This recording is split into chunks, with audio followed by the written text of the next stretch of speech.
Hello and welcome to this module on collaborating with customers. When you're building a product, you are essentially building a product to solve a problem or a need for someone who is your customer or your consumer. Now, before we get to the solutions and the product, let's take this from the vantage point of your product and market fits. All right. A product, as we have discussed, solves a particular problem for a group of people that essentially constitute your market. Market essentially is a group or a place that has a particular need. Right, that's why we have a grocery market or a fish market, anywhere where people can congregate or similar problems and you find solutions to those.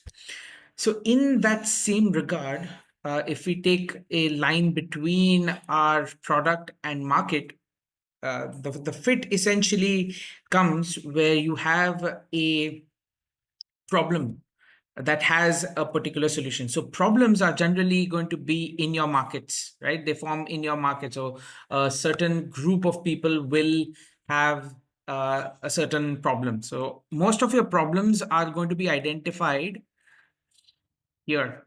And a lot of people forget this because the most common way is to start with ideas of products. So we're going to put that here.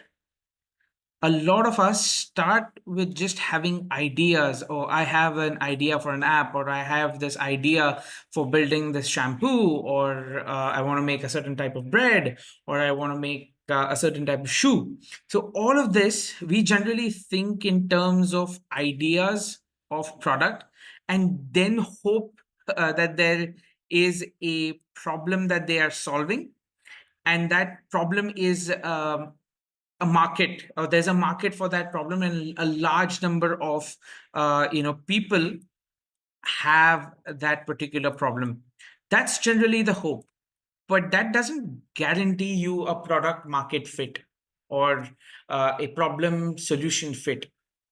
All it shows is that you have a hypothesis that needs to be tested. So one of the ways to kind of guarantee product market fit, again, there's no like rule to say that everything is going to work, but you have higher odds of success if you start with the problem itself.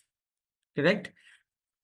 The problem is where you can, to a reasonable degree, get an affirmation that whatever you're building as a solution, so now we're going to the solution part, that the solution actually is going to be useful for someone. Otherwise, you're just starting with ideas and taking a dart that it solves a problem.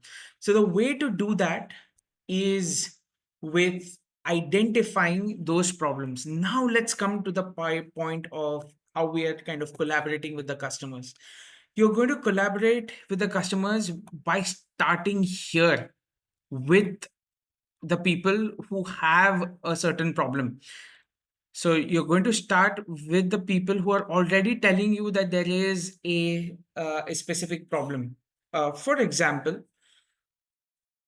getting easy access to delivery of food from a lot of like cool restaurants was just not available, because a lot of restaurants were not able to have their own delivery systems. That's where in the early 2010s and 11 in that kind of time frame, you saw a lot of companies like DoorDash and then Uber Eats and all of that kind of come through. So that's an example of where there was a problem for a set of users. So you keep on listening to those particular problems from the user side. It's easier to form a solution then, where you know that you need a solution for easy delivery of um, food from restaurants in the San Francisco area or any particular one. So it's easier to start from the problem rather than from the solution, because if you think of a idea and then try to solve for the problem, then it's going to be a problem in itself. Having said that, now that we took the time to kind of again go over this part of where to start. Now let's just stick in this segment over here where you are sticking with your customers. And when you are with your customers, there are various ways you can collaborate with them. One of the easiest way to collaborate with them is to start just talking with them. You're not going to be able to build great products if you're not talking with your customers. So the first thing that you need to do is start talking with those customers, and these have to be like open-ended questions. So we first start with open-ended questions in terms of what are your problems, or just observations about how people are going about doing their jobs in that realm. It's much easier to guarantee success for your product or your service.